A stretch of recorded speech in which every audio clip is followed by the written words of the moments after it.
Hello and welcome to Med-Evidence Articles, where we encourage community research and education with weekly articles. I'm your host, Benton Loeyball, and this week we're talking about the potential health benefits of the humble potato.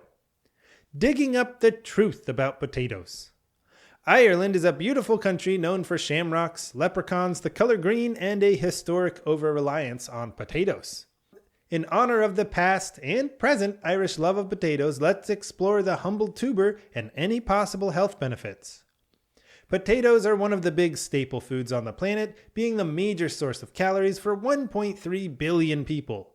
Potatoes provide the fourth largest amount of calories from any crop, surpassed only by corn or maize, wheat, and rice.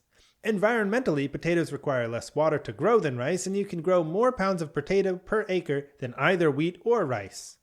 Though originally from Peru, potatoes are now grown worldwide, with China as the largest producer by far. Nutritionally, foods contain three major macronutrients, just like the Irish flag is made of three colors. Potatoes contain barely any fat, are a low source of protein, and are mostly made of carbohydrates. The carbohydrate-heavy composition of potatoes leads many to write them off as unhealthy, especially considering that they have a higher glycemic index than almost any other food. The glycemic index is a measure of how quickly carbohydrates enter the bloodstream.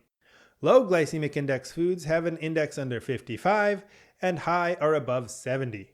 Potatoes range from 38 to 103 on the glycemic index scale, which is a crazy range.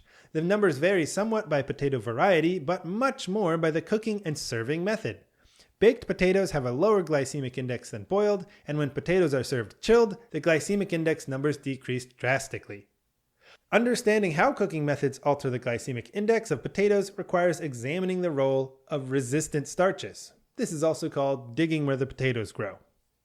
Resistant starches are carbohydrates that resist being digested in the small intestine, similar to dietary fiber.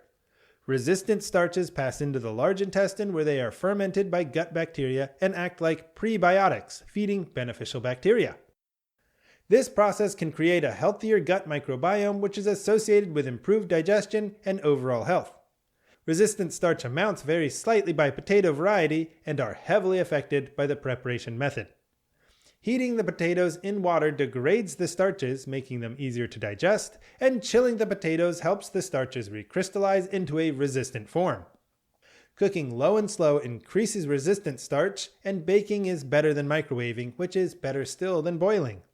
Boiling potatoes also leaches out vitamins and nutrients like vitamin C and potassium, which are quite high in potatoes.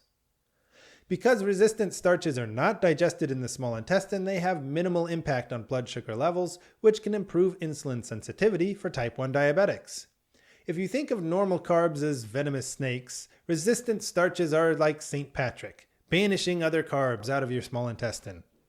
Besides cooked and cooled potatoes, other foods that contain resistant starches include green bananas, beans and lentils, whole grains like barley, and cooked and cooled rice.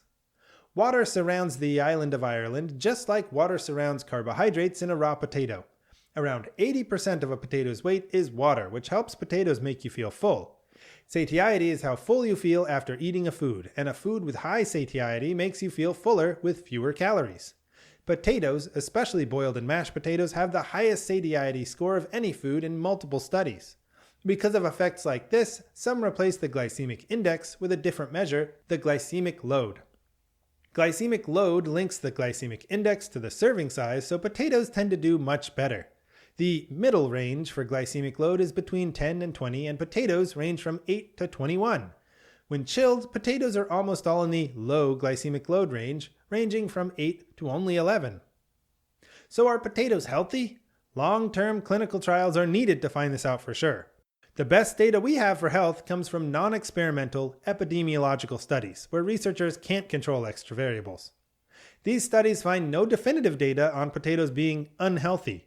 The data we do have show no evidence for increased rates of obesity, type 2 diabetes, or cardiovascular disease for potato eaters.